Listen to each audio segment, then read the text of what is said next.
Demetrius stood at the front of the cathedral, staring at the mahogany casket that held his wife of 23 years. Vivienne had been his everything, the brilliant architect who designed not just his empire's headquarters, but the entire foundation of his family life. Now she was gone, taken by a sudden aneurysm at 47, and the hollow ache in his chest felt like it would never heal. His 3 children sat beside him in the front pew. Javon, 22, his firstborn and heir to his tech empire. Zaria, 19, the artistic soul who reminded him so much of Vivienne. And little Kamari, just 16, still crying softly into his hands. Demetrius reached over to squeeze his shoulder, trying to be strong for them even as his own world crumbled. The priest's words washed over him like distant waves, meaningless sounds that couldn't penetrate his grief. He'd built a $15 billion fortune, revolutionized cloud computing, graced the cover of Forbes 6 times, but none of it mattered now. Success meant nothing when the woman he loved was gone. That's when he noticed him in the back row. A man he'd never seen before, probably in his early 50s, sat alone in the last pew. He wasn't looking at the casket like everyone else. He was staring directly at Demetrius's children, tears streaming down his weathered face with an intensity that made his skin prickle. Something about his presence felt wrong, like a discordant note in a familiar song. But what Demetrius didn't know yet was that this stranger was about to destroy everything he thought he knew about his entire life. The funeral concluded, and Demetrius stood in the receiving line, accepting condolences from business partners, old friends, and Vivienne's extended family. Everyone spoke of her brilliance, her kindness, her infectious laugh. Each word was another knife twisting in his heart. He kept glancing toward the back of the cathedral, but the mysterious man had vanished. Perhaps he'd imagined the intensity of his stare, a trick of grief playing with his exhausted mind. He'd barely slept in the 3 days since Vivienne's death, surviving on coffee and the crushing weight of funeral arrangements. Javon stood beside him, greeting guests with the same polished composure he used in boardroom presentations. "Thank you for coming," he repeated mechanically, his jaw tight with controlled emotion. He looked so much like Demetrius at that age, the same sharp features, the same calculating eyes. His legacy, walking and breathing. Zaria had disappeared toward the gardens, overwhelmed by the crowd. Kamari clung to his other side, his face pale and drawn. These were his children, his blood, the only thing that mattered now that Vivienne was gone.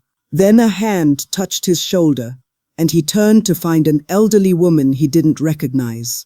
Her eyes were red-rimmed, and she clutched a worn leather purse with trembling fingers. "Mr. Ashford," she whispered, her voice barely audible. "I'm so sorry for your loss. Vivienne she was trying to tell you something before she died. She made me promise."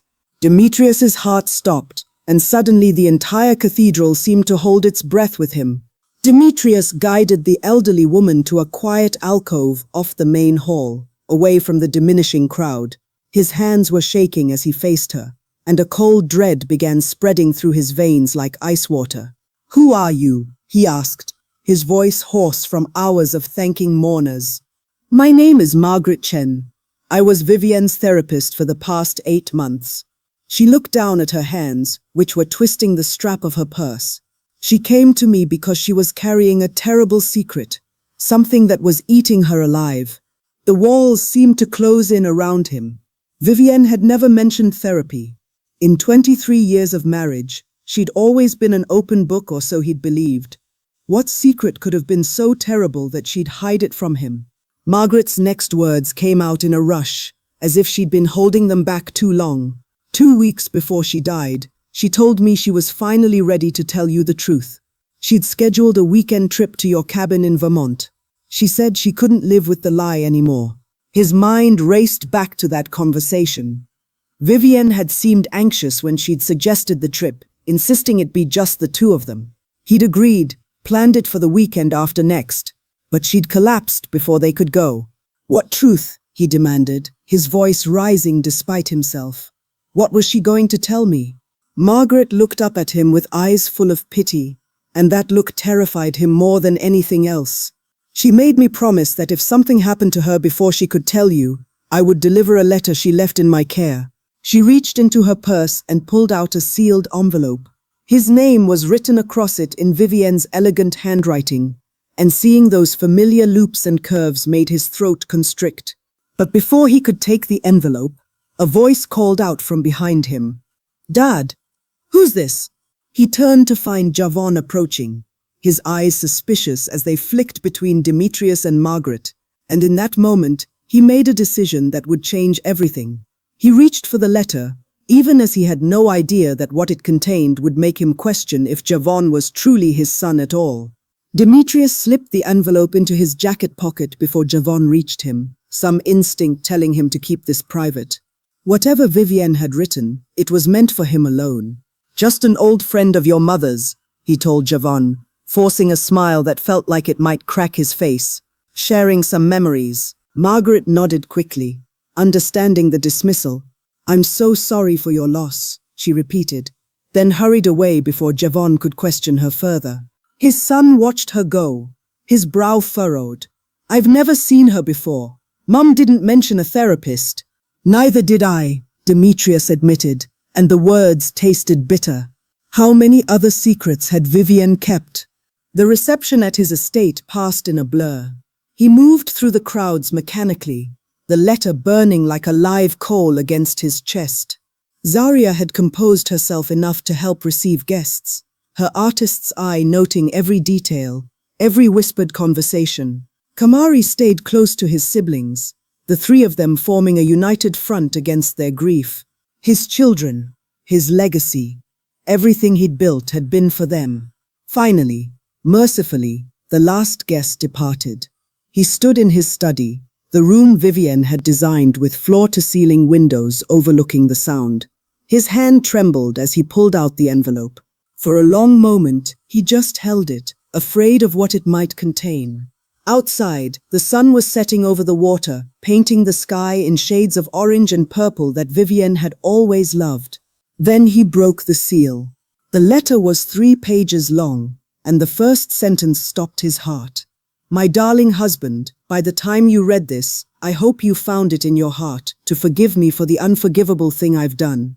But nothing could have prepared him for the sentence that came next. His eyes scanned the words, certain he was misreading them, that grief had scrambled his brain. He read the sentence again, then again. "The children are not yours."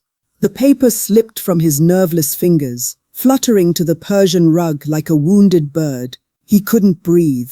The room spun. This had to be a joke, some cruel hallucination brought on by stress and lack of sleep. He snatched up the letter again, forcing himself to read on. "I know this will destroy you, and I'm so sorry, but I can't go to my grave with this lie between us. Javon, Zaria, and Kamari, none of them share your blood. They are the children of someone else, someone I was with before I met you, someone who came back into my life briefly during our early marriage." His mind reeled backward through time, early in their marriage. The children were born in years 2, 5, and 8. He'd been there for every pregnancy, every birth. He'd cut their umbilical cords, held them as they took their first breaths. The letter continued. "I thought I could bury the truth forever. I thought what you didn't know couldn't hurt our beautiful family. But the guilt has been consuming me, especially as they've grown older. Kamari has his father's eyes. Javon has his father's ambition. Zaria has his creative soul. He'd always thought they had his eyes, his ambition, his genes. But now with this new lens, doubts crept in like poison. Kamari's eyes were green, and his were blue. Javon's ruthless business instinct had always seemed sharper than his. Zaria's artistic talent had come from nowhere he could trace. His hands shook so violently he could barely read the final paragraph. "Their biological father never knew about them. I never told him, but he deserves to know, and so do you. His name is—" The study door burst open. Zaria stood in the doorway, her mascara-streaked face pale in the dim light. "Dad, are you okay? You've been in here for 2 hours." 2 hours? He looked down at his watch in disbelief. It had felt like seconds since he'd opened the letter. He quickly folded the pages and shoved them into his desk drawer, his heart hammering against his ribs. I'm fine, sweetheart. Just needed some time alone. But he wasn't fine. Nothing would ever be fine again. He looked at Zaria. Her delicate features, her mother's high cheekbones, her artistic hands currently clutching a glass of water. Was any of him in her at all? Or was she a complete stranger wearing his last name? She crossed the room and wrapped her arms around him, and he stood rigid in her embrace, unable to return it. The natural affection that had always flowed between them now felt like a lie. I miss her so much, Zaria whispered against his shoulder. But at least we have each other, right? We're going to get through this together. Were they? Could they get through this? How did he tell 3 children that their entire lives were based on a deception? That the man they called father wasn't their father at all? And who was? The letter had been interrupted before revealing the name. He needed to finish reading it, needed to know who had unknowingly fathered his children. Where are your brothers? He asked, his voice sounding strange and distant to his own ears. Javon went back to his apartment. Some emergency board meeting tomorrow he needs to prep for. Kamari's in his room playing video games. She pulled back, studying his face with concern. Dad, you look terrible. When's the last time you ate? He couldn't remember. Food seemed impossible. Everything seemed impossible. Zaria insisted on making him tea, and while she was gone, he yanked open the drawer to finish the letter. His eyes raced to the final paragraph, to the name that would rewrite his entire existence. Their biological father's name is Deshaun Whitmore.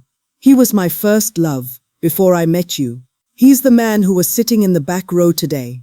The teacup crashed to the floor as Zaria returned, and he realized with dawning horror that the mysterious mourner hadn't been a stranger at all. He'd been watching his children say goodbye to the only mother they'd ever known. Zaria cleaned up the broken porcelain while Demetrius sat frozen in his chair, staring at nothing. Deshaun Whitmore. The name meant nothing to him. Vivienne had never mentioned him, not once in 23 years. Who was this man? What had he been to her? Dad, seriously, you're scaring me. Zaria's voice cut through his thoughts. Should I call Dr. Morrison? Maybe get you something to help you sleep? No. The word came out sharper than he intended. No doctors, I just need rest. But rest was impossible. After Zaria finally left, convinced he'd be okay, he pulled out his laptop with shaking hands. A simple search, Deshaun Whitmore. Hundreds of results flooded the screen, but one immediately caught his eye. Deshaun Whitmore, celebrated architect based in Portland. The biographical details made his stomach turn. Age 53. Graduated from the same architecture program as Vivienne at Cornell. Won the Pritzker Prize for his innovative sustainable housing designs. An architect, just like Vivienne. He clicked through to his website, and the photograph on his bio page made the room tilt. He had Kamari's green eyes, Javon's sharp jawline. Zaria's artistic sensibility radiated from his award-winning designs. The resemblance wasn't his imagination. It was undeniable. His phone buzzed, a text from Javon. Board meeting went well. Taking over the Anderson acquisition, Mom would be proud. Love you, Dad. Mom would be proud. The words cut like razors. Javon was taking over $1 billion acquisition, using the instincts and skills Demetrius had taught him, building on the empire he'd created. Except none of it was his. Not really. His legacy was a lie. He typed out Deshaun Whitmore's address with numb fingers. Portland, Oregon. A 3,000-mile distance that Vivienne had apparently thought was enough to keep her secrets buried. But now he had a choice to make. He could burn the letter, pretend he'd never read it, and go on living the lie. His children would never need to know. Their lives would remain intact. Or he could seek the truth and risk destroying everything he'd built. The decision seemed impossible until he remembered the way Deshaun had looked at his children in the cathedral, the tears streaming down his face, the longing in his eyes. He knew. Somehow, Deshaun Whitmore knew they were his, and that meant Vivienne hadn't kept this secret as well as she'd thought. Demetrius hired the private investigator at 3 in the morning, unable to sleep, unable to think about anything except the truth. Gerald Cross came highly recommended. Discreet, thorough, expensive. He'd handled corporate espionage cases for him before, rooted out embezzlers and fraudsters. Now he needed him to investigate his own life. "I want everything," he told Gerald over an encrypted call. "Deshaun Whitmore's complete history. Every connection to my wife, communication records, travel logs, financial transactions, everything from the past 25 years. Gerald didn't ask why. That's what he paid him for. The next 3 days passed in a fog. He went through the motions of grief, consoling his children, handling Vivienne's estate, responding to condolence messages from world leaders and celebrities. But inside, he was disintegrating. Javon noticed first.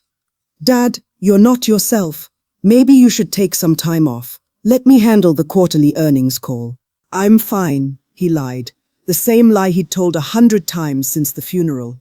But he wasn't fine. He found himself studying his children obsessively, looking for traces of himself that he'd always taken for granted. Kamari's laugh. Was it his, or an echo of Deshaun Whitmore? Zaria's stubborn streak, his trait, or something inherited from a man he'd never met? Gerald's first report arrived on day 4, and it confirmed his worst fears.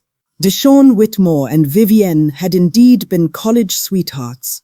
They'd been inseparable for 3 years at Cornell, until a bitter breakup during senior year.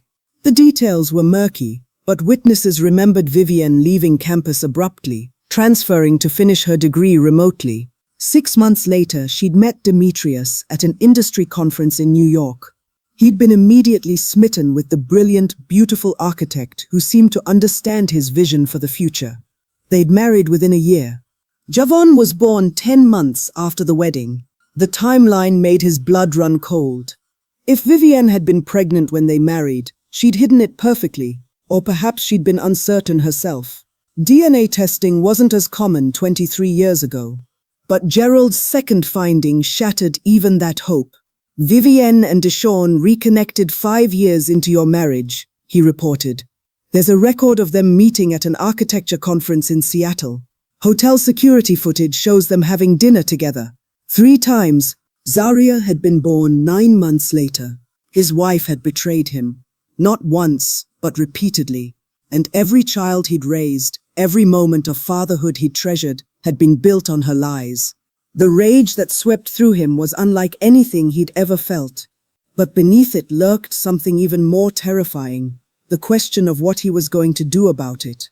Because Gerald's final discovery changed everything.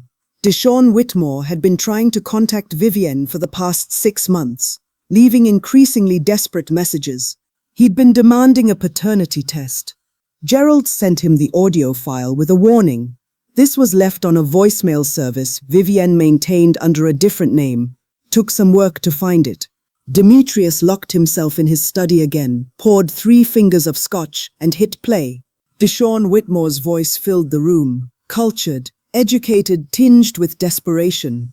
"Vivienne, it's me again. I know you're getting these messages. I saw Kamari at the National Architecture Youth Competition. He won first place with that sustainable housing design. And Vivienne, he looks exactly like I did at 16. Those eyes, that passion for design." His hand tightened on the glass.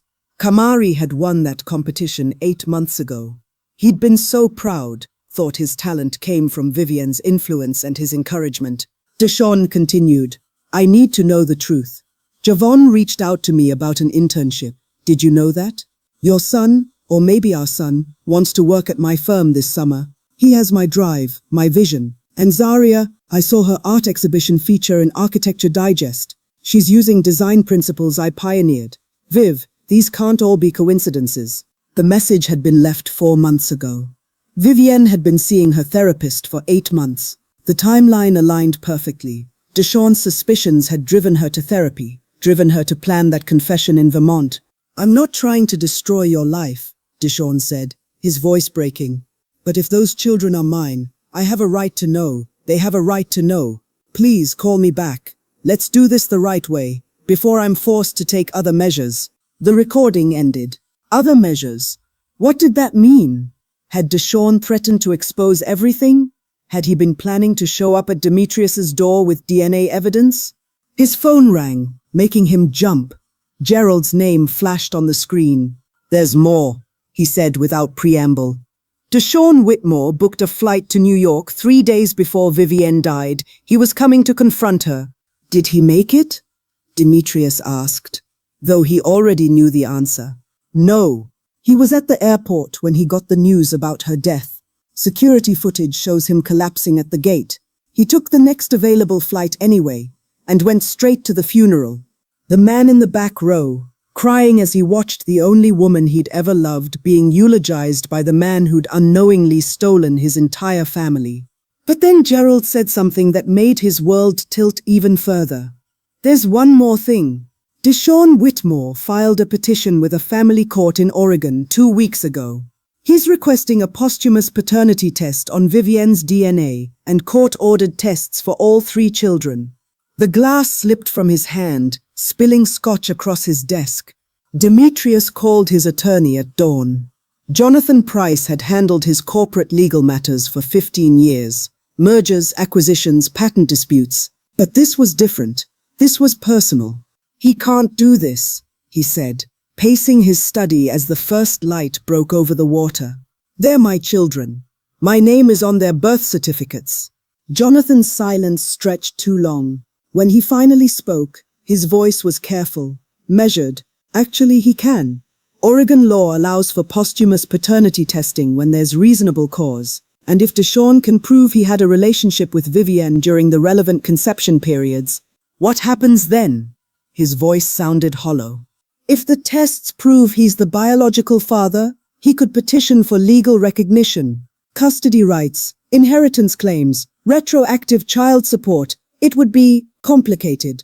Complicated. Such a sterile word for the complete destruction of his family. "Can we fight it?" "We can try. But it will be public. Messy. The media will have a field day with it. Billionaire discovers children aren't his. Biological father emerges from the shadows. Your children will be thrust into the center of a circus." He thought of Javon, who guarded his privacy fiercely despite his high profile. Of Zaria, sensitive and artistic, who already struggled with anxiety. Of Kamari, just 16, still reeling from his mother's death. Could he put them through that? Could he stand before a judge and argue that the man who'd contributed half their DNA had no rights to them? "There's another option," Jonathan said quietly. "You could agree to private testing, keep it out of court. If the results confirm Deshaun's paternity, you work out an arrangement between yourselves. And if I refuse any testing at all, then Deshaun goes public with his petition, and everything comes out anyway, except you'll look like you're hiding something." He was hiding something. He was hiding from the truth he'd already confirmed in his heart. The resemblance, the timeline, Vivienne's confession, it all pointed to the same unbearable conclusion. But there was still a chance, however slim, that he was wrong. That Vivienne had been confused, that Deshaun was delusional, that his children really were his. "Set up a meeting," he said, "with Deshaun. Just him and me. Before any lawyers, before any tests. I want to hear it from him directly." What he didn't tell Jonathan was that he'd already made a decision. If Deshaun Whitmore wanted to claim his children, he'd have to prove he deserved them. And Demetrius was prepared to do whatever it took to make sure that never happened. The meeting was set for a private room at the Four Seasons in Manhattan. Neutral territory. Public enough that neither of them could lose control. Private enough for brutal honesty. Demetrius told his children he had business meetings in the city.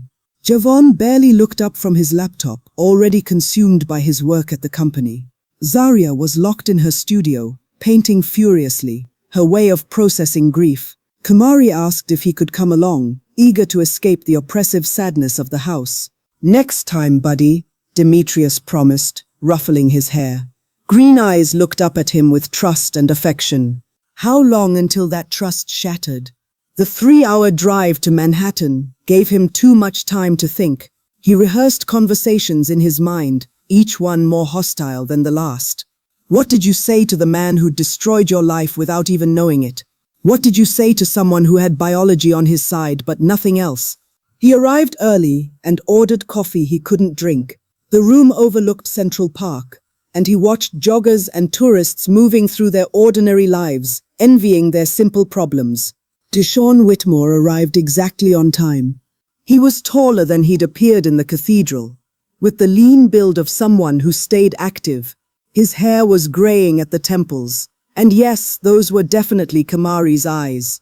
He wore a simple black suit, and he carried himself with the quiet confidence of someone who'd earned every achievement through talent and hard work. Demetrius hated him on sight. "Mr. Ashford," Deshaun extended his hand. He didn't take it. "Let's skip the pleasantries. You're trying to steal my children." Deshaun flinched, but didn't back down. "They're not your children. They're mine. You contributed DNA. I contributed everything else.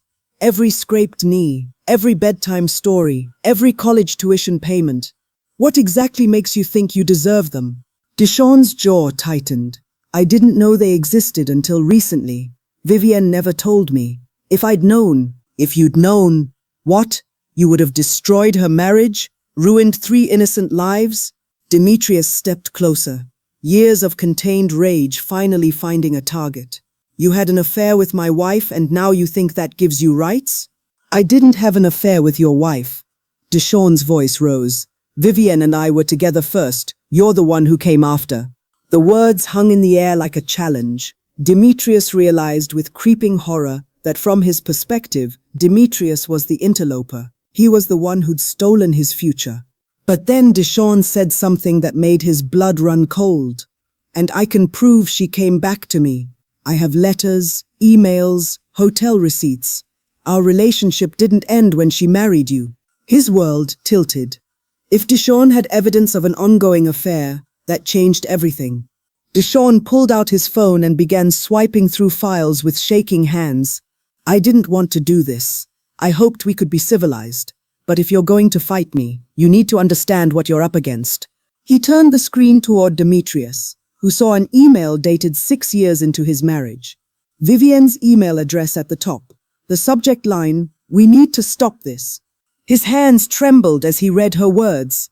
"Deshaun, what we've been doing isn't fair to anyone, especially the children. They deserve stability, and I can't keep living this double life. This has to be goodbye." Deshaun swiped to the next email. Then the next. A correspondence spanning years, sometimes going months without contact, then resuming with renewed intensity. Business conferences that were cover stories. Weekend getaways explained as work trips, a secret that had persisted throughout his entire marriage. "She loved you," Deshaun said, and his voice cracked. "I'm not disputing that, but she loved me too.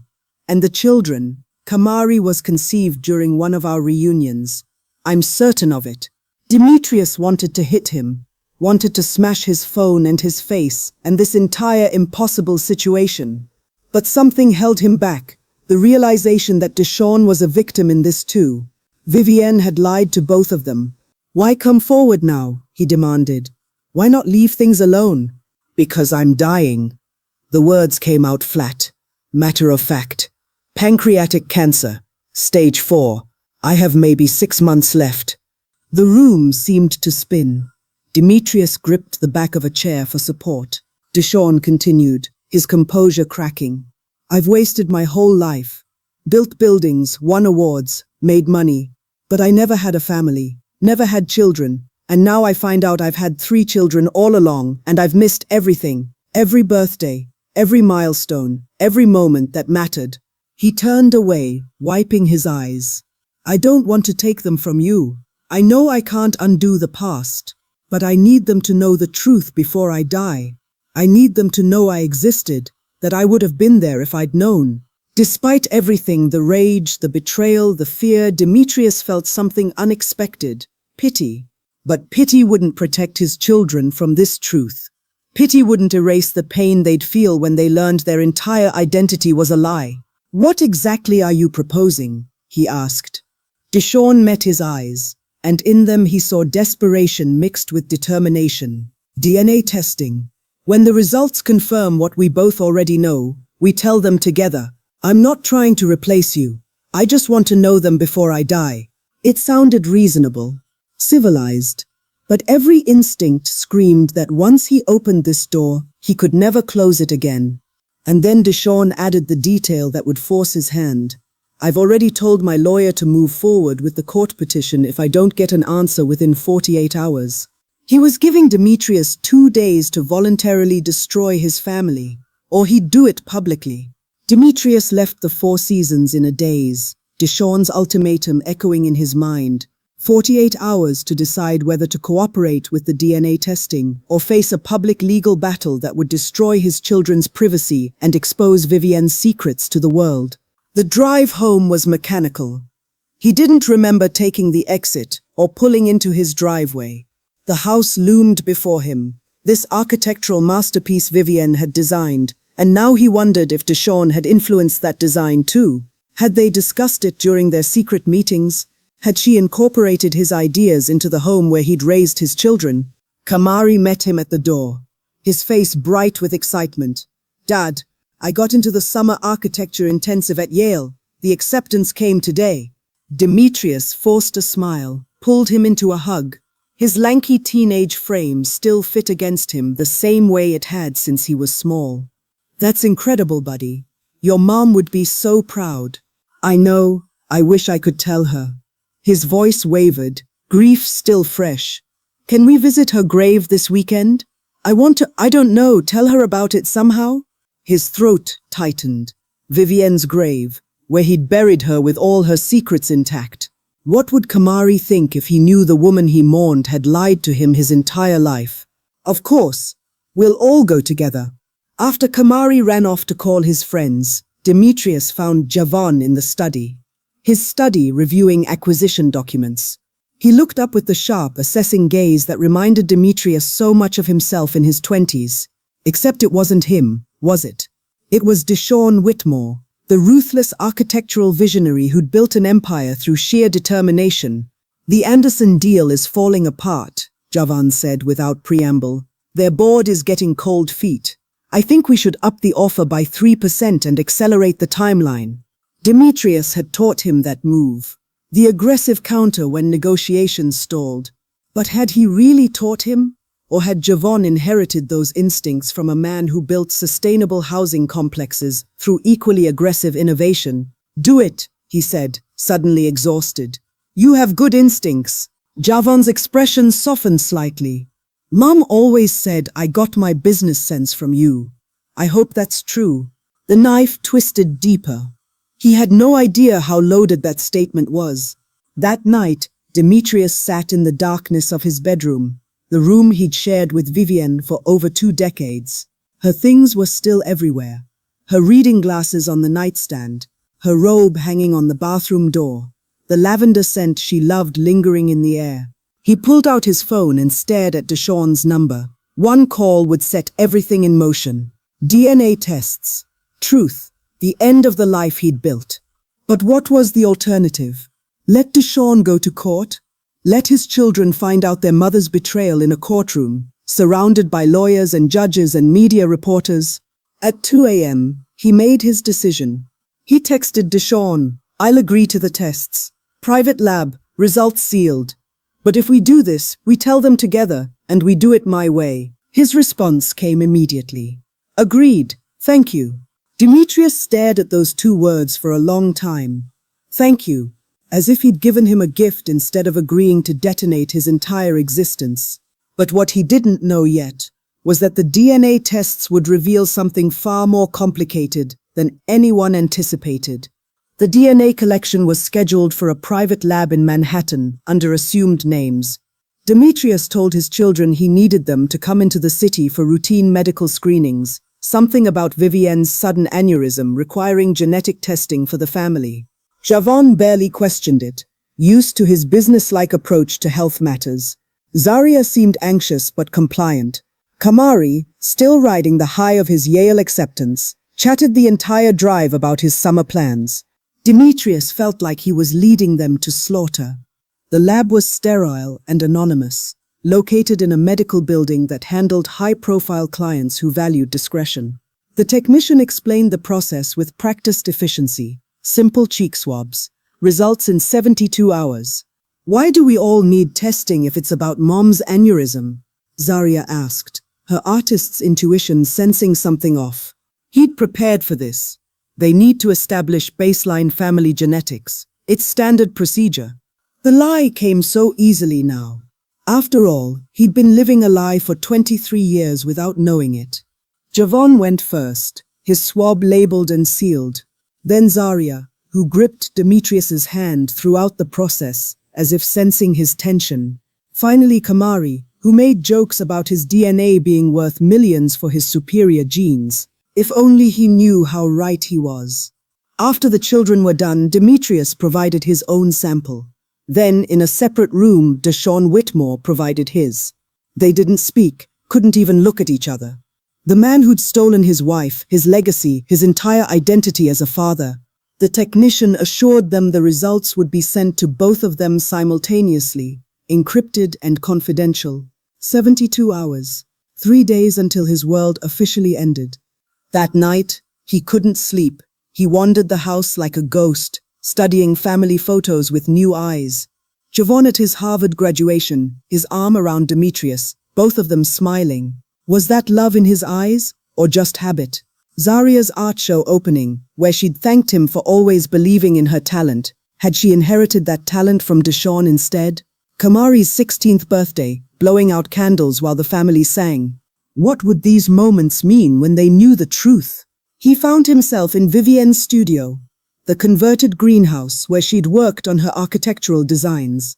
Her drafting table still held her final project, a community center she'd never finished. He ran his fingers over her pencil lines, her notes in the margins. A drawer in the table caught his eye. He'd never opened it before, respecting her workspace as sacred. But she was gone now, and secrets were all that remained. Inside, he found a journal. The first entry was dated 24 years ago, 2 months before they met. Deshaun and I broke up today. I'm pregnant, and I can't tell him. His career is taking off, and mine is just beginning. A baby would destroy everything we've worked for. Maybe I'll tell him someday, when the time is right. His hands shook as he turned the page. I met someone today. His name is Demetrius's name, written in her elegant script. He's brilliant and kind, and sees a future I can help build. Maybe this is the answer. Maybe this baby can have the father it deserves, even if it's not the biological one. The journal slipped from his fingers as the full magnitude of her deception crystallized. She'd known from the beginning, known when she married him, used him as a solution to her problem. But the final entry, dated just 2 weeks before her death, made him question everything. I can't keep lying anymore. The guilt is killing me. But what scares me most is that I don't know who the father really is. I was with both Deshaun and Demetrius during those weeks. The timing, I need to know. For everyone's sake, I need to know the truth. He read those words 3 times, his heart hammering. She didn't know. Even Vivienne, who'd orchestrated this entire deception, hadn't been certain of the children's paternity, which meant there was still a chance. A slim, desperate chance that at least some of his children really were his. The next 72 hours were torture. Demetrius went through the motions, board meetings, conference calls, family dinners. But inside, he was fracturing, holding himself together with willpower alone. Javon noticed first, of course. He cornered Demetrius in his office on day 2. Something's wrong.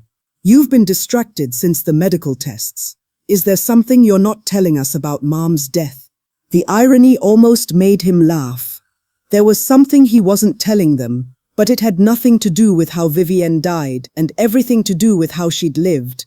I'm fine, he lied, just working through the grief.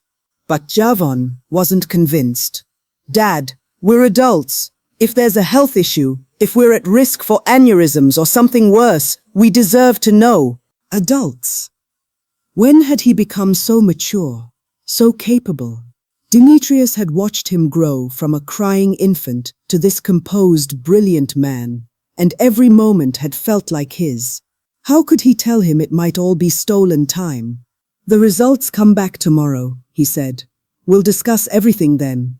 After Javon left, he pulled out his phone and stared at Deshaun's last message. How are you holding up? The casual concern made him want to throw the phone through the window. How did he think he was holding up? He was waiting to find out if his entire life was a lie. He typed back, "Don't contact me until we have results." That night, Zaria found him staring at her childhood paintings, the ones Vivienne had framed and hung throughout the house. Crayon drawings from age 5, watercolors from middle school, the stunning portfolio that had gotten her into Rhode Island School of Design. "Are you okay, Dad?" She slipped her hand into his, her fingers paint-stained as always. "Just remembering," he said. "You were always so talented, even as a little girl. Mom said I got it from her side of the family. Her uncle was a sculptor." Zaria leaned her head against his shoulder. "I miss her so much. Sometimes I forget she's gone, and I reach for my phone to call her." His throat constricted. Her uncle was a sculptor, but what if her real father was the one who'd given her this gift? Deshaun Whitmore, whose buildings were considered works of art, whose designs had revolutionized modern architecture. The email arrived at 6 a.m. on the third day. Demetrius was already awake, had been for hours, watching the clock count down to the moment of truth. His phone chimed, and there it was, encrypted results from the lab. His hands shook so badly he could barely enter the password. The results loaded slowly, line by line, as if the universe wanted to prolong his agony. Subject 1. Javon. Probability of paternity. He couldn't breathe, couldn't think. The numbers swam before his eyes, and what they revealed would change everything he thought he knew. The first line hit him like a physical blow. Subject 1. Javon. Probability of paternity. Excluded 0.00%. No genetic relationship to alleged father. His vision blurred. Javon wasn't his. His firstborn, his heir, the son who carried his name and his legacy. He shared none of his DNA. He forced himself to continue reading. Subject 2. Zaria. Probability of paternity. Excluded 0.00. No genetic relationship to alleged father. A sob caught in his throat. Zaria, too. The daughter who called him every Sunday, who sought his advice on everything from art to life. Not his. His hands trembled as he scrolled to the final result. Subject 3. Kamari. Probability of paternity. 99.9%. Genetic relationship confirmed. He read it again. Then again. Kamari was his. Biologically, genetically, undeniably his. But Javon and Zaria belonged to Deshaun Whitmore. The phone slipped from his numb fingers. This was somehow worse than all three being Deshaun's children. This split verdict meant impossible choices, divided loyalties, a family fractured along genetic lines. His phone rang. "Deshaun," he answered without thinking. "Did you see?" His voice was thick with emotion. "I saw. 2 of them are mine." Deshaun sounded like he was crying. "Javon and Zaria are my children. I have children." His joy felt like knives. "And Kamari is mine." A long silence. Then, "Yes. I didn't expect, I thought it would be all or nothing." Neither had Demetrius. Vivienne's journal entry suddenly made terrible sense. She'd been with both of them during those critical windows. No wonder she'd been consumed by guilt. She'd never known which children belonged to whom. "What do we do now?" he asked. "We tell them, together, like we agreed. They deserve to know the truth." The truth. Such a clean, simple word for something so devastating. How did he tell Javon and Zaria that the man they called dad wasn't their biological father? How did he tell Kamari that his siblings didn't share his blood? "I need time," Demetrius said, "to figure out how to do this without destroying them." "You have 24 hours, Deshaun replied, his voice hardening. "Then I tell them myself, they're my children, and I'm dying. I don't have time for your processing." The line went dead. Demetrius sat in the darkness of his study, staring at nothing. 24 hours to craft a revelation that would shatter 3 lives. 24 hours before his family imploded. But then he remembered something Vivienne had written in her journal, and a desperate plan began to form. What if there was a way to tell part of the truth while protecting his children from the worst of it? What if he could control the narrative? He pulled out his phone and began typing an email to his attorney. What he was about to do was ethically questionable, possibly illegal, but he was fighting for his children now. All three of them, regardless of whose DNA they carried, and he would do whatever it took to protect them from the truth.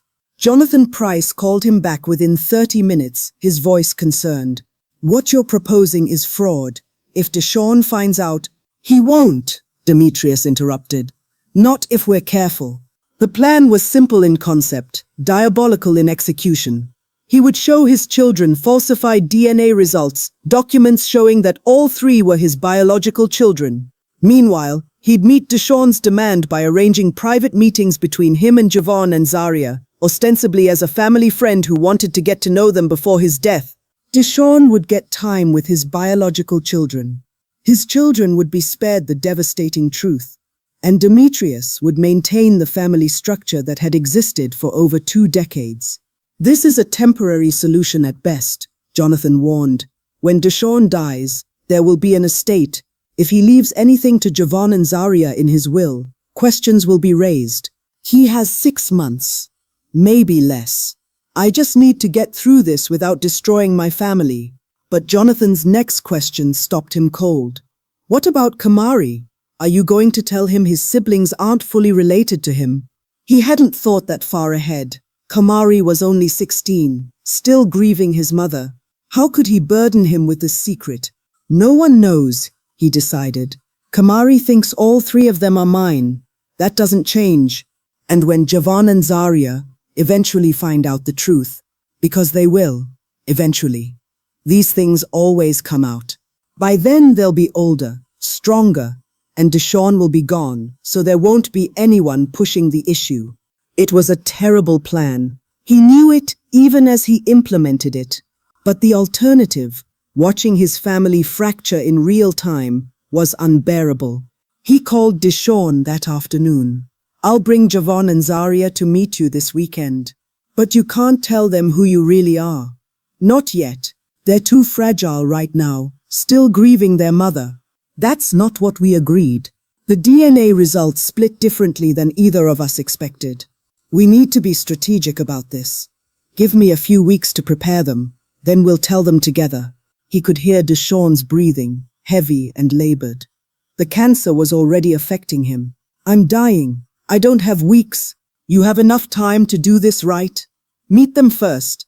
Let them get to know you as a person, not just as the bomb that destroys their family. Please." After a long pause, 1 month.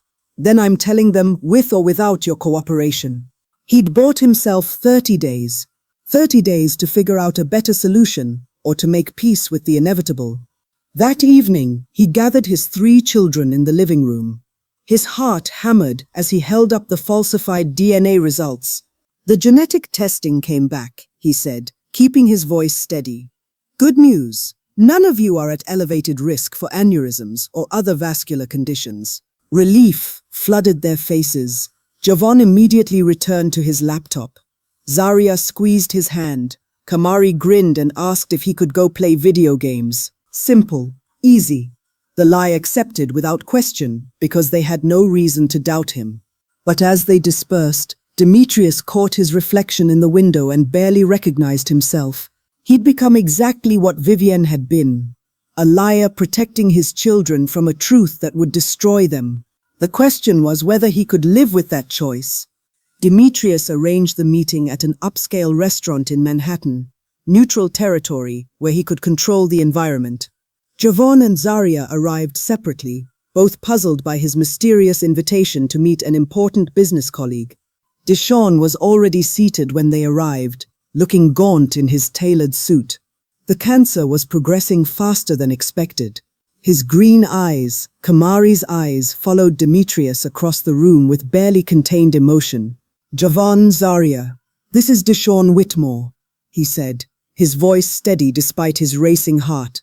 "He's a renowned architect and an old friend of your mother's from Cornell." Zaria's face lit up. "Deshawn Whitmore? I studied your Portland housing project in my sustainable design class. Your work is incredible." Deshawn's smile was genuine, if strained. "Thank you. Your mother and I collaborated on some design principles back in school. She was brilliant, even then. Javon shook his hand with professional courtesy. I've read about your firm's expansion into affordable housing. Impressive market positioning. As Demetrius watched them interact, the resemblances were impossible to ignore. Javon had Deshawn's sharp analytical mind, his aggressive business instincts. Zaria shared his creative vision, his innovative approach to design. They were his children in every way that mattered, except the one way that legally bound them to Demetrius. The dinner conversation flowed with surprising ease. Deshawn asked about their careers, their aspirations, their memories of Vivienne. He was charming, intelligent, genuinely interested in their lives. Demetrius could see them warming to him, especially Zaria, who peppered him with questions about his design philosophy. Mom talked about you, she said suddenly. Not by name, but she mentioned a colleague from Cornell who taught her to think about architecture as storytelling. That was you, wasn't it? Deshawn's eyes glistened. Yes, we spent hours debating whether buildings should tell stories or create them. She thought they should do both. Javon was more guarded, his business instincts sensing something beneath the surface. Why now, he asked bluntly. If you and Mom were such good friends, why are we just meeting you? Demetrius tensed, but Deshawn handled it smoothly. Life, unfortunately. We lost touch over the years, reconnected occasionally at conferences. When I heard about her death, he paused, genuine grief crossing his face. I realized I'd let too much time pass. I'm facing my own mortality now, stage 4 cancer, and I wanted to meet the children she was so proud of. Zaria reached across the table and squeezed his hand. I'm so sorry. How long do you have? Months, maybe less. Deshawn glanced at Demetrius, and he saw the challenge in his eyes, which is why I'm trying to make the most of whatever time remains. After dinner, as they walked to the car, Javon pulled Demetrius aside. There's something you're not telling me. I can feel it. His son, even if he wasn't biologically his, he was still his son in every way that mattered, had always been perceptive. What makes you say that? The way you looked at him, the way he looked at us. There's a history there that's more than just old college friends. Javon studied his face. Did he have an affair with Mom? The directness of the question caught him off guard. He could lie, continue the deception, or he could give him a piece of the truth. I think they may have had feelings for each other. A long time ago, he admitted carefully, before she met me. Javon nodded slowly, processing. And now he's dying and wants closure. I get it. He looked back at the restaurant where Deshawn was chatting with Zaria. He seems like a good guy. Sad that Mom never reconnected with him properly. If only he knew.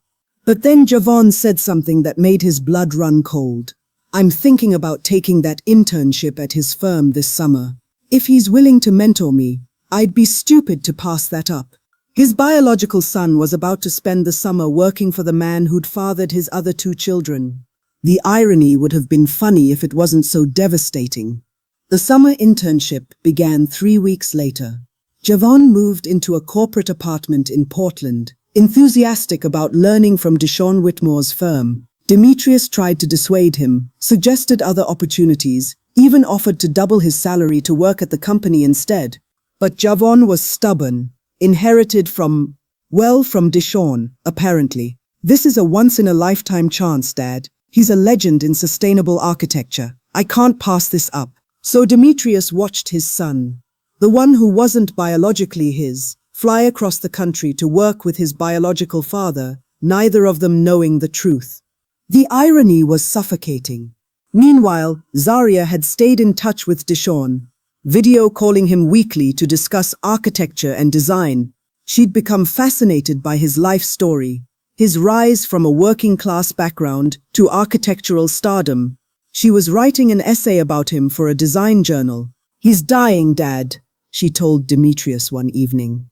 I want to document his legacy before it's too late. Every conversation felt like a countdown to disaster. Deshawn had given him 1 month, and that deadline was fast approaching. He'd managed to extend it with promises of the right moment, but his patience was wearing thin. Then Kamari complicated everything. He came home from his Yale summer program early, excited to show Demetrius his final project, a sustainable housing design that incorporated principles from both Vivienne's work and, unknowingly, Deshawn's innovations. "I want to submit this to Deshawn Whitmore's firm," Kamari announced. "Javon said he's looking for fresh talent, and this could be my way in." His biological son, wanting to work for the man who'd fathered his siblings. The universe seemed determined to force the truth into the open. "Let's wait until you're older," Demetrius suggested weakly. "Focus on your studies first." But Kamari had inherited his determination, the one trait he'd genuinely gotten from Demetrius. "I'm not waiting. I'm 16, not 6. I'm reaching out to him." That night, he called Deshawn in desperation. "We need to talk, in person, tomorrow." He flew to Portland and met him at his office, a stunning building he'd designed himself. The cancer had ravaged him in just weeks. He was gaunt, moved slowly, but his eyes still burned with that fierce intelligence. "Kamari wants to work with you," Demetrius said, without preamble. "My biological son wants to intern with the father of my other 2 children. This is spiraling out of control." Deshawn leaned back in his chair. "So tell them the truth. End this charade." "I can't, not yet. They're not ready. Or you're not ready." Deshawn's gaze was sharp despite his illness. "You're trying to protect yourself, not them." "I'm trying to protect all of us." His voice rose. "Do you have any idea what this will do to them? Javon and Zaria will question their entire identity. Kamari will feel like the odd one out. And for what? So you can claim some biological connection before you die?" Deshawn stood, his movements labored. "I'm not claiming a connection. I have a connection. They're my children, and they have a right to know who they are. They know who they are. They're Ashfords. They're my children. Biology doesn't lie. Neither does 20 years of being a father." Demetrius was shouting now. "I changed their diapers, taught them to ride bikes, paid for their education, held them when they cried. What did you do? Provide some DNA and walk away?" "I didn't know." Deshawn's composure cracked. "If I'd known, I would have been there. But Vivienne made that choice for both of us, and now I'm trying to make things right before I die." The fight went out of both of them suddenly. 2 men trapped by a dead woman's lies, trying to do right by children who belonged to both of them and neither of them. "I need more time," Demetrius said quietly. "You don't have it. Javon works for me now. Zaria calls me twice a week. Kamari wants to join them. The truth is going to come out whether we plan it or not." He was right. Demetrius could feel it happening, like a dam developing cracks. Soon it would burst, and there would be no controlling the flood. "One more week," he begged. "Give me 1 more week to prepare them properly." Deshawn studied him for a long moment. Then he nodded. "1 week, then I'm telling them myself." Demetrius flew home that night, his mind racing. 7 days to figure out how to reveal a truth that would destroy his family. But what he didn't know was that Javon had already begun to piece together the puzzle himself. The email from Javon came at 2 a.m., marked urgent. "Dad, I need to talk to you. It's about Deshawn. Call me immediately." Demetrius's heart stopped. He dialed his number with shaking hands. Javon answered on the first ring. "I found something in Deshawn's office today. Medical records that fell out of his file cabinet." His voice was tight, controlled. "DNA test results. For me, Zaria, and Kamari." The world tilted. "Javon, don't." His word cut like a blade. "Don't lie to me anymore. I saw the results. I know I'm not your biological son." Silence stretched between them. 22 years of fatherhood hanging in the balance. "Where are you?" Demetrius finally asked. "Portland. In my apartment. I've been staring at these papers for 3 hours." His voice cracked. "Did you know? Before the tests?" "No. I found out after your mother died. She left me a letter. So you've known for weeks." Anger now, hot and sharp. "You looked me in the eye every day and lied to me. You let me call you dad when you knew I wasn't your son. You are my son." The words came out fierce, desperate. "DNA doesn't change that. I raised you, Javon. I've been your father for 22 years. But you're not my father. Deshawn is. A bitter laugh. That's why you set up that dinner. That's why I'm really here this summer. You were trying to what? Ease me into it? Let me bond with my real dad before you drop the bomb? It's not like that. Then what is it like? Explain to me how you justified lying to your children about their entire existence. He couldn't. There was no justification that would satisfy him. No explanation that would make this okay. Does Zaria know? Javon demanded. No, and Kamari doesn't know that you and Zaria aren't fully his siblings. Jesus Christ, more silence. This is insane. Mom had an affair, got pregnant, and just let you think we were yours? It's more complicated than that. She wasn't sure herself who the father was. The timing. I don't want to hear about the timing. Javon was shouting now. I don't want to hear about how she was sleeping with 2 men and couldn't keep track. I want to know who I am. The pain in his voice shattered something inside Demetrius. This was his son. DNA be damned, and he'd failed to protect him from this exact agony. You're Javon Ashford, he said firmly. You're brilliant, ambitious, and destined for greatness. You're the person I'm most proud of in this world. That's who you are. But I'm also Javon Whitmore. Aren't I? That's my blood, my genetics, my biological legacy. His voice dropped to a whisper. I've been working for my real father all summer and didn't even know it. He wants to tell you and Zaria together. We have a week. No. Javon's voice hardened with decision. I'm telling Zaria tonight, and then we're going to talk to Deshawn and get the whole truth. No more lies. No more protecting us from reality. Javon, please. I'm done, Dad. Or should I just call you Demetrius now, since we're not related? The line went dead. Demetrius stood in his study, the phone still pressed to his ear, and felt his carefully constructed world finally irrevocably shatter. Within hours, Zaria would know. Then Kamari would find out his siblings weren't fully his. The secret he'd tried so desperately to contain would explode, and there was nothing he could do to stop it. The only question now was whether his family would survive the blast. Zaria's call came at dawn, her voice shredded from crying. How could you? How could Mom? How could both of you lie to us, our entire lives? Javon had told her everything. Now his daughter, the girl who'd once painted him as a superhero for her kindergarten art project, knew that the man she'd called Dad her whole life wasn't her biological father. Sweetheart, I know you're angry. Angry? Her laugh was harsh, unlike anything he'd ever heard from her. I'm not angry, I'm destroyed. My entire identity is a lie. Every time I looked in the mirror and thought I had your eyes, I was wrong. Every time I told someone I got my creativity from Mom's side of the family, I was wrong. You're still you. This doesn't change who you are. It changes everything. She was sobbing now. Javon and I have been talking all night. We're flying home today, and we're bringing Deshawn with us. You're going to sit down with all of us, including Kamari, and you're going to tell the complete truth. No more protecting us, no more managing the narrative. The truth. Zaria, Kamari doesn't need to know that. That his siblings aren't fully related to him.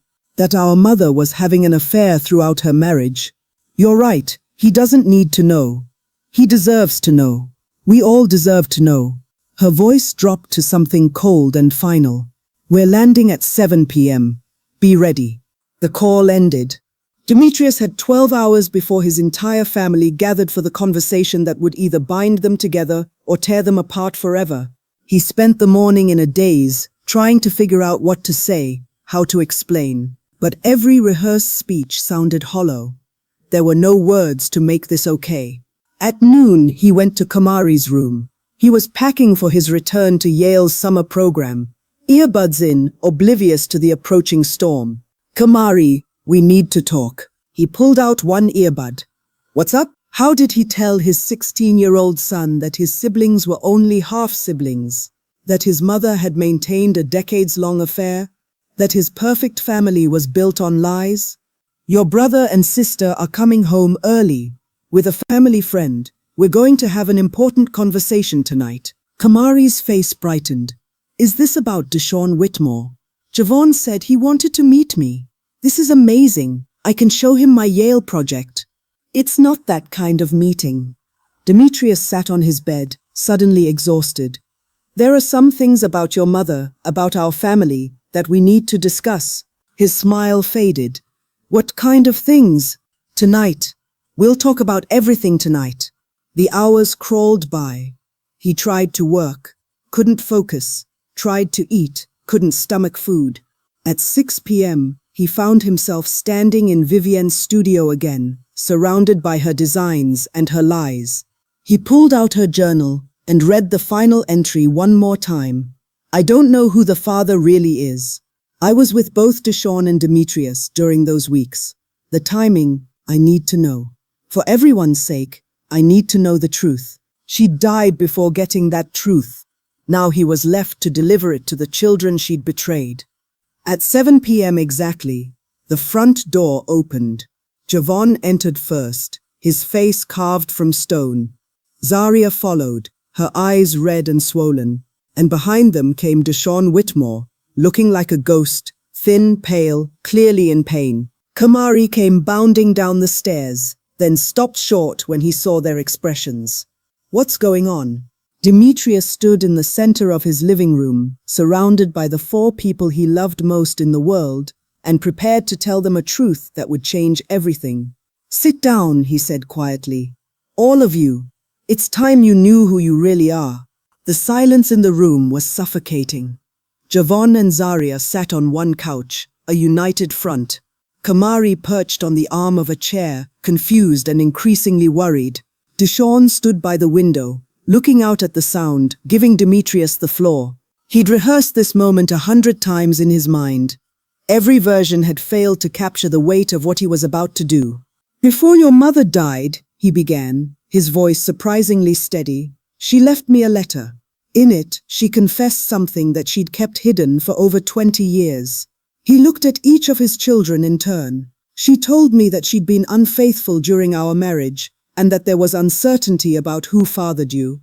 Kamari's face went white. What? After the funeral, I arranged DNA testing. The words came easier now, like ripping off a bandage. The results showed that Javon and Zaria are not my biological children. Zaria's sob cut through the room. Javon remained stone-faced, but Demetrius could see him trembling. Deshawn Whitmore is your biological father, he continued, gesturing to the man by the window. He and your mother had a relationship that began in college and continued intermittently during her marriage to me. Kamari stood up, his young face contorted with confusion and hurt. But I'm yours? Yes, Demetrius met his eyes. You are my biological son. The DNA confirmed it. The implications hit him immediately. His brother and sister weren't fully his siblings. His mother had been unfaithful. His family was fractured along genetic lines. I don't understand, Kamari whispered. Mom wouldn't. She loved us. She loved our family. She did love you. All of you, Deshawn finally spoke, his voice rough. And she loved both of us, your father and me. It wasn't a simple betrayal. It was complicated and messy, and she struggled with it until the day she died. Javon finally exploded. Don't defend her. Don't you dare defend what she did. He turned to Demetrius. And you knew for weeks and said nothing. You let us live in ignorance while you played puppet master. I was trying to protect you. From what? The truth. Javon's laugh was bitter. You can't protect people from reality. You can only lie to them and make it worse when they finally find out. Zaria was crying quietly, her artistic hands clasped together so tightly, her knuckles were white. I need to know everything, the whole timeline. When it started, how long it lasted, why she stayed married, if she was in love with someone else.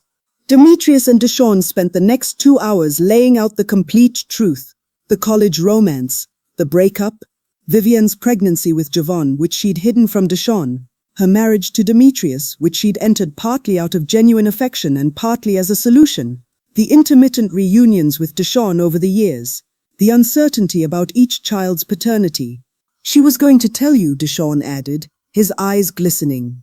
Before she died, she'd planned a trip to Vermont to confess everything. She couldn't live with the guilt anymore. So she was finally going to blow up our family, and she died before she could? Kamari's voice was sharp with anger. That's almost worse. We don't even get to confront her about it. The truth of that statement hit everyone. Vivienne was beyond accountability, beyond explanation. She'd left behind only wreckage. Why come forward now? Zaria asked Deshawn. Why not just leave us alone? Deshawn's answer was simple and devastating. Because I'm dying, and I wanted to know my children before I go. I've wasted my whole life not knowing you existed. I don't want to waste what little time I have left. But it was Javon who asked the question that changed everything. Do you want us to acknowledge you as our father? Legally, take your name? The question hung in the air like a grenade with the pin pulled. Demetrius watched Deshawn's face transform, hope, fear, desperate longing all flickering across his gaunt features. I won't lie to you, Deshawn said carefully. I would love that, to have my children bear my name, to be recognized as their father. It would mean everything to me. No. The word escaped Demetrius before he could stop it. All eyes turned to him. You can't ask them to make that choice. Not now, not like this. They're adults, Deshawn countered. Javon is 22. Zaria is 19. They can make their own decisions about their identity. They're grieving. Demetrius's voice rose. Their mother died 3 weeks ago. They're processing the biggest betrayal of their lives. They're not in a position to make a decision this monumental. Javon stood, his body rigid with tension. Don't tell me what I can or can't decide. You've been making decisions for me my whole life based on lies. I think I'm entitled to make this one myself. The words cut deep, but Demetrius pushed on. Think about what you're saying. You want to change your name? Erase the identity you've had for 22 years. What about your career, your reputation, your place in the company? The company you built, Javon shot back. Not my birthright. I have no claim to it, do I? Not if I'm not really your son. You are my son. Biologically, I'm not. Javon's composure finally shattered. And maybe that matters. Maybe I'm tired of living a lie. Zaria's voice cut through the argument, small and broken. I don't want to choose. Why do we have to choose between you? She was looking between Demetrius and Deshawn, tears streaming down her face, and he realized she'd voiced the impossible dilemma at the heart of this nightmare. His children were being forced to decide between the father who raised them and the father who created them. You don't have to choose, Demetrius said desperately. You can have both of us. We can figure this out together. How? Kamari spoke up for the first time in an hour. How does that work when I'm genetically only half their brother? When holidays get divided between families? When Deshawn's relatives want to meet their real grandchildren but I'm excluded because I'm just the half-sibling? Demetrius hadn't even considered that angle. Kamari was already feeling like an outsider in his own family. Deshawn moved toward the siblings slowly, carefully. I don't want to divide anyone. I'm not here to tear apart what you've built, but I am dying, and I need you to know that you come from me, that my blood runs in your veins, that you have a history beyond what you were told. What history? Zaria asked. We don't know anything about you. Your family, your childhood, your values. You're a stranger with a DNA match. Then let me change that. Deshawn's voice grew urgent. I have maybe 4 months left. Let me spend that time getting to know you. Let me tell you about your grandfather who was a carpenter, who taught me to see beauty in structure. About your grandmother who painted watercolors and passed that gift down through me to you, Zaria. Let me give you the other half of your heritage. The appeal was working. Demetrius could see it in Zaria's face, the curiosity mixing with her pain. Even Javon seemed to be softening slightly. And then what? Demetrius asked. After 4 months when you're gone, what happens to them? They've bonded with you, accepted you as their father, and then they have to grieve losing you too. Haven't they been through enough? That's not your decision to make, Javon said coldly. You don't get to protect us from life anymore. You lost that right when you lied. The rejection hit like a physical blow. His son, and yes, he was still his son regardless of DNA, was cutting him out. But then Kamari said something that reminded him why he'd fought so hard to keep this family together. I don't care about the DNA. You're all my family. Javon and Zaria are my brother and sister, not my half-siblings. Dad is my dad, and Deshawn, I don't know what you are yet, but you're connected to the people I love, so you're connected to me too. Can't we just be a family? All of us? The simplicity of his plea, the desperate hope of a 16-year-old trying to hold together a fracturing world, broke something in the room. Zaria reached for Kamari's hand. Javon's rigid posture softened infinitesimally. Deshawn wiped his eyes, and Demetrius realized that maybe, just maybe, there was a path through this that didn't require anyone to choose. But first, someone needed to ask the question no one wanted to answer. What did family even mean anymore? The conversation continued deep into the night. Coffee was made, tissues were depleted, and slowly, painfully, a fragile understanding began to emerge. I need time, Javon said finally, his voice hoarse from arguing. Time to process. Time to figure out who I am with this information. I can't make any big decisions right now about names or legal status or anything. That's fair, Deshawn agreed quietly. I don't want to rush you into anything. Zaria had been sketching throughout the conversation, her usual coping mechanism. Now she held up the paper, and Demetrius saw she'd drawn a family tree. But instead of the traditional branching structure, she'd created something more like a web, with connections running in unexpected directions.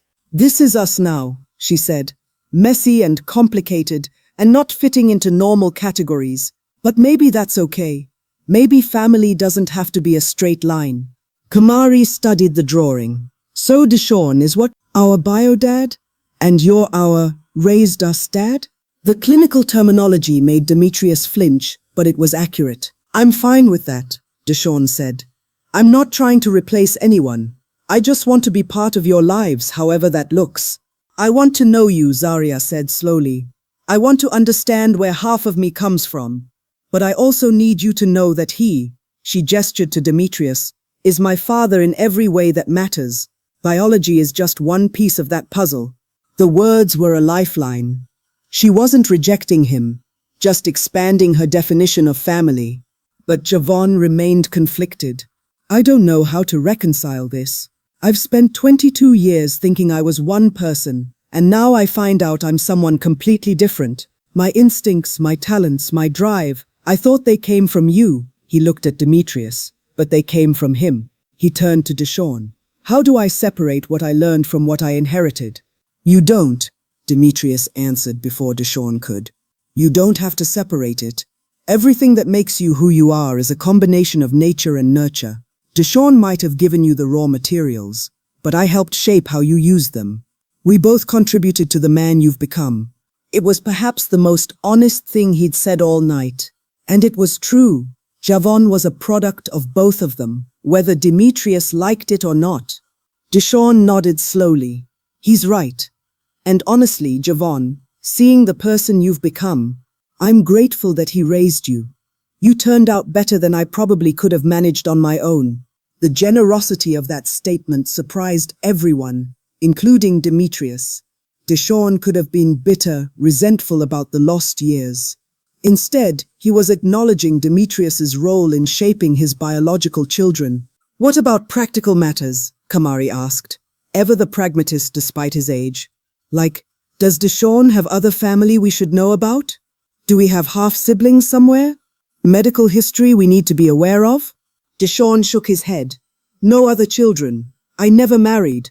My parents are both deceased, but I have a sister in Seattle, your aunt, technically, who would very much like to meet you if you're willing. More family. The web expanding further. The conversation eventually wound down from emotional explosions to logistical planning. Deshawn would stay in New York for the remainder of his treatment, making it easier to spend time with Javon and Zaria. Therapists would be engaged to help everyone process the trauma. DNA testing results would be secured in a legal trust to be shared or hidden according to the children's wishes. I have one condition, Demetrius said, as the meeting drew to a close. Whatever relationship you build with Deshawn, It doesn't change your place in my life or my company. Javon, you're still my successor if you want it. Zaria, your trust fund doesn't change. Kamari, nothing about this affects you legally or financially. You're all still my children in every way that the law recognizes. Because the law is based on the birth certificates you signed, Javon pointed out. Not on biology. Exactly. And I'm not changing that unless you ask me to. It wasn't perfect. It wasn't even close to resolved. But it was a framework for moving forward without completely destroying what remained of their family. As everyone finally dispersed to their rooms, Deshawn would stay in a guest room rather than a hotel. Demetrius found himself alone with Vivienne's ghost again. I hope you're satisfied, he whispered to the empty room. Your secrets are out, and we're all paying the price for your choices. But then he looked at the family photo on the mantle, taken just 6 months ago, everyone smiling, oblivious to the lies beneath the surface. And he realized that despite everything, despite the betrayal and the pain, Vivienne had given him 3 incredible children. Even if 2 of them weren't biologically his, he'd been their father for over 2 decades. That had to count for something. It had to count for everything. The following weeks were awkward, painful, and occasionally miraculous. Deshawn moved into a furnished apartment 15 minutes from the estate, close enough to be accessible but far enough to give everyone space. Zaria was the first to reach out, inviting him to her studio to discuss architecture and design. Demetrius watched from the window as they walked the grounds together, deep in conversation, and felt a pang of something he couldn't quite name. Not jealousy, exactly. More like displacement. They look alike, Kamari observed, coming to stand beside him. Same way of gesturing when they talk about design stuff. Yeah, they do. Kamari was quiet for a moment. Are you okay with all of this? Demetrius wanted to lie, to be strong for him. But he'd done enough lying. No, I'm not okay. I'm watching my daughter bond with her biological father and wondering if I'm becoming obsolete. That's stupid. Kamari's bluntness made him smile despite himself. You're her dad.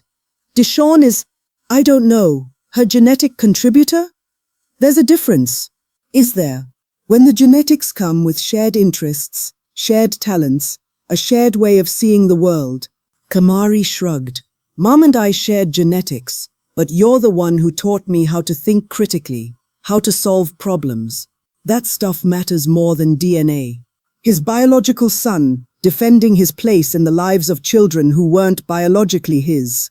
The irony was almost beautiful. Javon was slower to engage with Deshawn, approaching the relationship with the same calculated caution he brought to business deals. They met for lunch once a week, Deshawn sharing stories of his childhood, Javon listening with analytical intensity.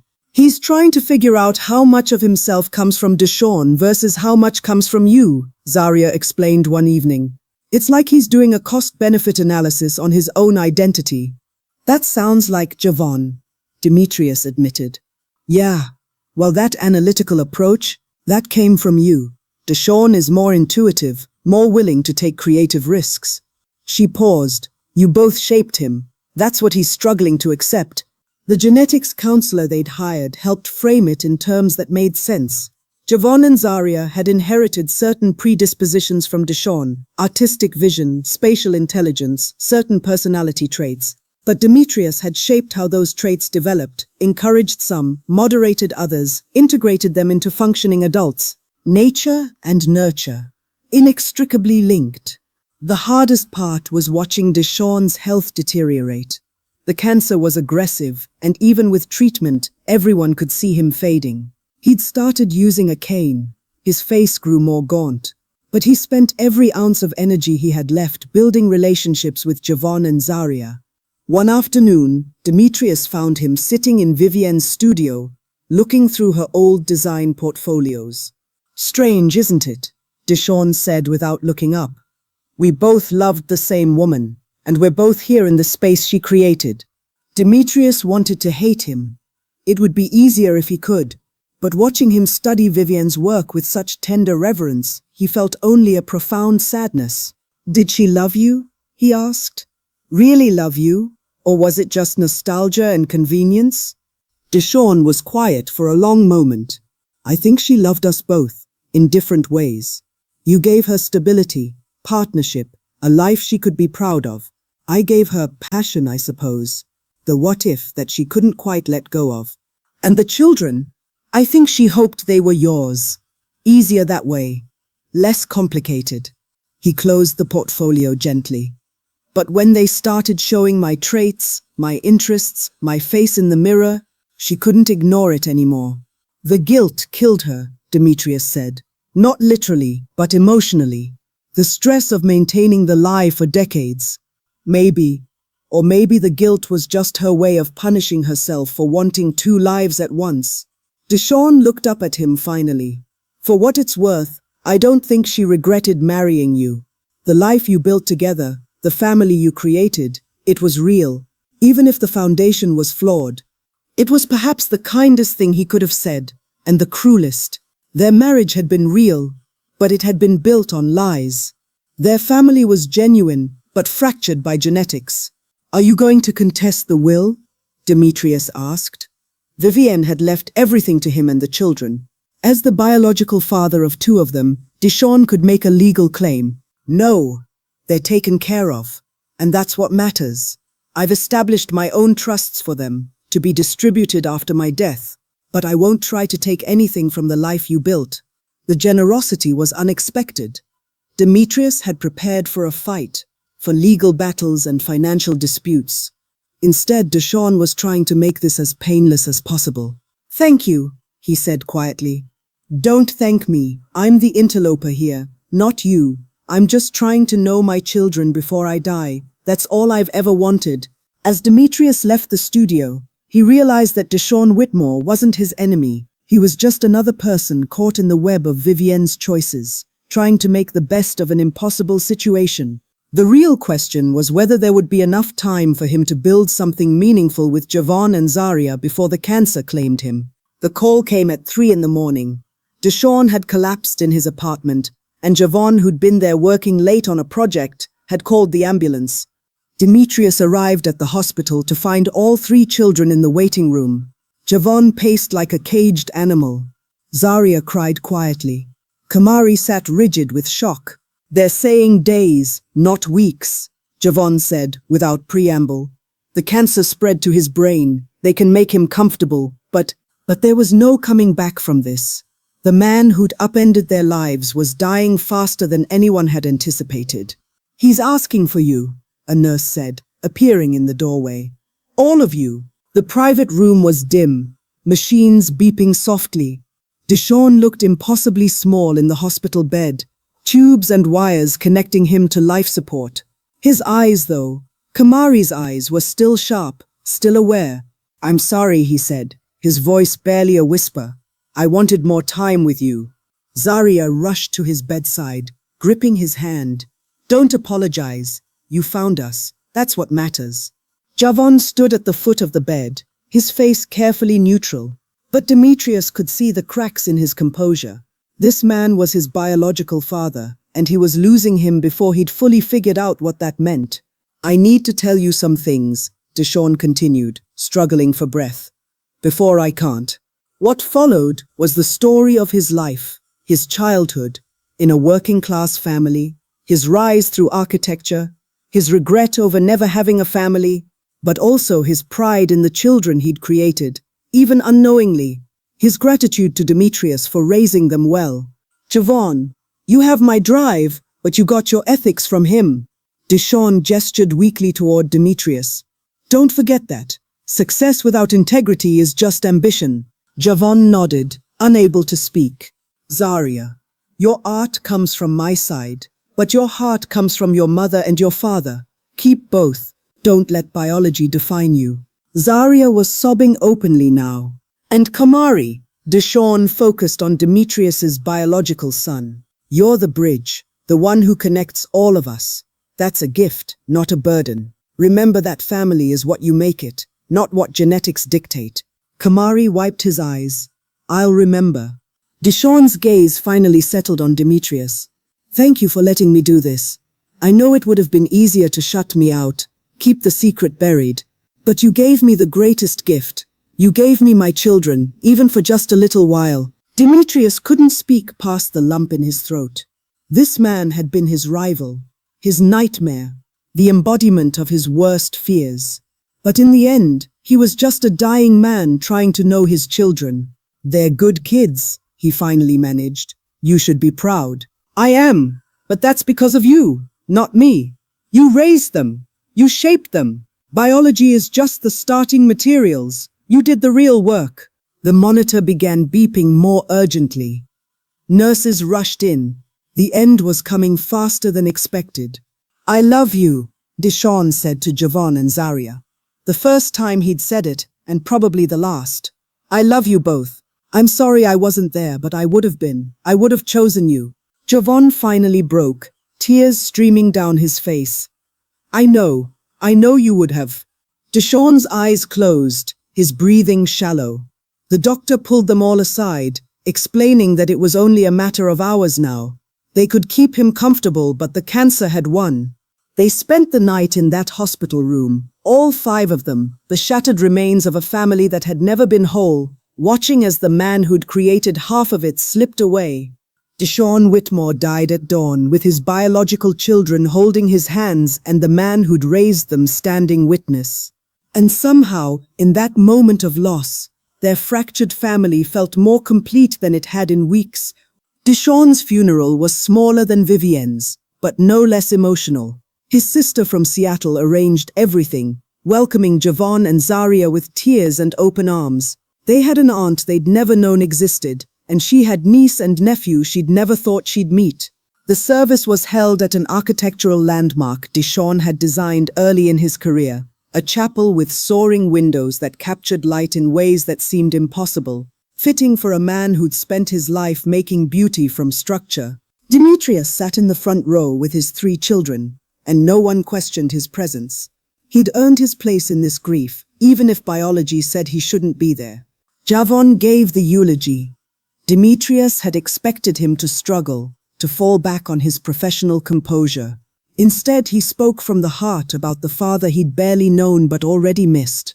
Deshawn Whitmore gave me life twice, Javon said, his voice steady despite his tears. Once through genetics, and once through the gift of truth. He could have stayed hidden, could have let the lie continue, but he chose to reveal himself, knowing it would be painful, knowing he didn't have long to build something with us. He paused, glancing at Demetrius.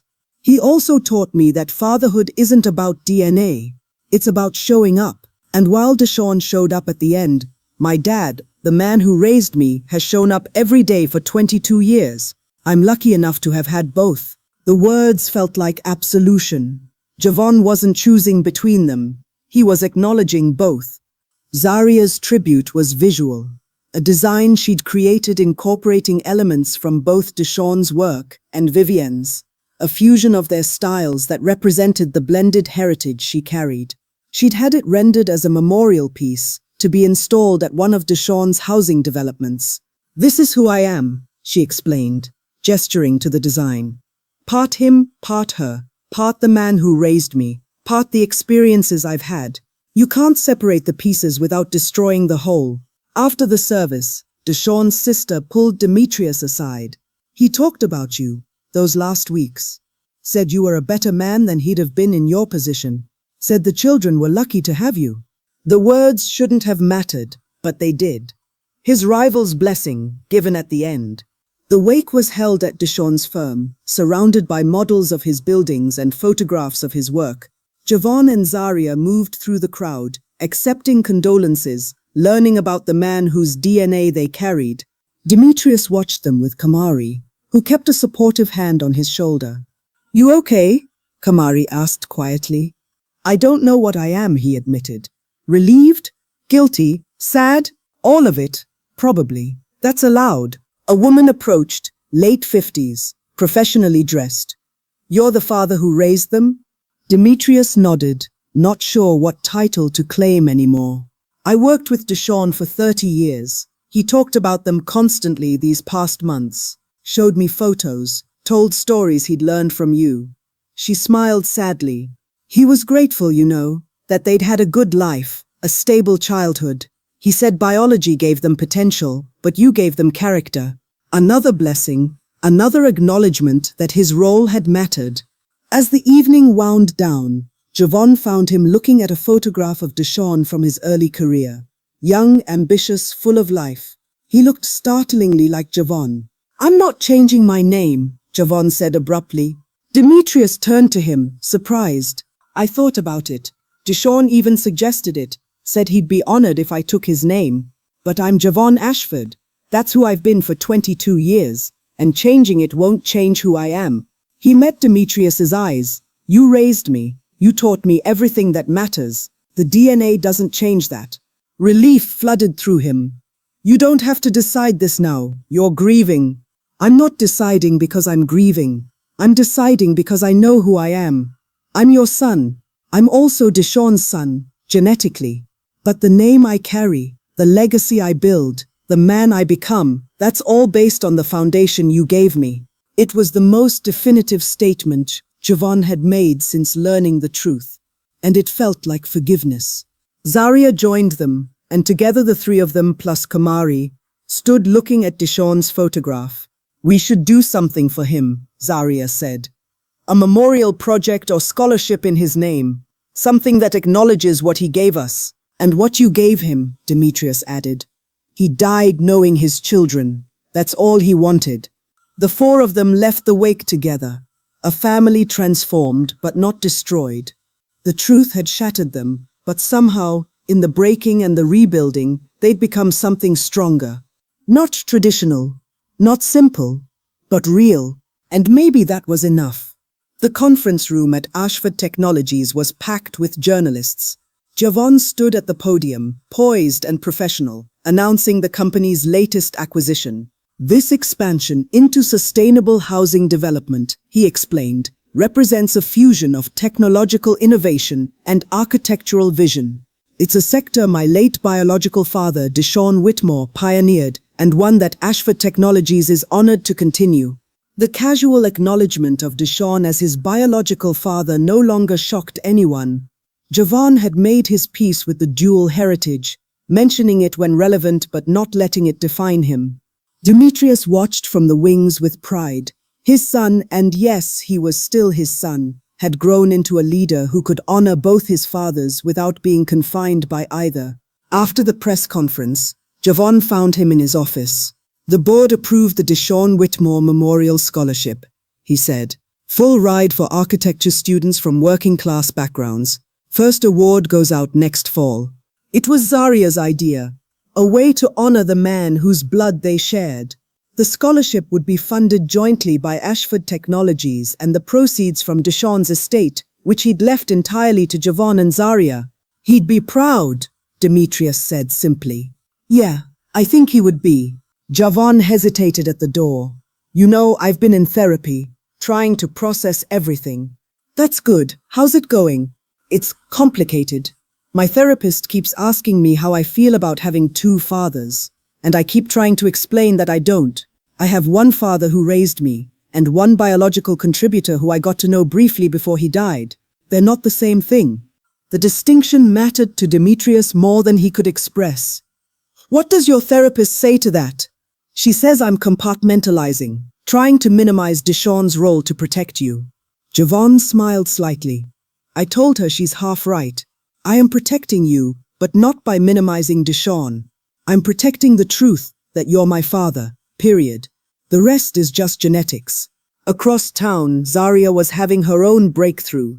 Her art exhibition, titled Dual Heritage, explored themes of identity, truth, and the multiplicity of family. The centerpiece was a massive installation incorporating design elements from both Demetrius and Deshawn's influences in her life. "It's not about choosing," she explained to the art critic from the Times. "It's about synthesis. I carry DNA from one man and memories from another. Both shaped me, but I get to decide what that means." The critic praised the work as a meditation on modern family structures, where biology and love intersect in unexpected ways. Kamari, now 17 and thriving at Yale, had found his own way to process the family revelation. He'd started a podcast about non-traditional families, interviewing people from divorced homes, adoptive families, blended situations. His episode about his own family, done with everyone's consent, went viral. "The point," he said in the closing monologue, "is that family is about who shows up. DNA might be the starting point, but it's not the destination. My siblings and I share one biological father and have another who raised all of us. That doesn't make us less of a family, it makes us more of one, because we chose to stay together even when the truth made it easy to fall apart." At Sunday dinner, a tradition they'd maintained despite everything, all three children gathered around the table. Demetrius had added a fourth-place setting, a symbolic seat for Vivienne and Deshawn, the ghosts who'd brought them together and nearly torn them apart. "I got the DNA results from Deshawn's sister," Zaria mentioned casually over dessert. "She wanted to confirm the relationship before adding us to the family tree." "And?" Javon asked. 99.9% match, obviously. "But she also sent photos of our grandparents. Kamari, you should see them. Our grandfather looked exactly like you at 17.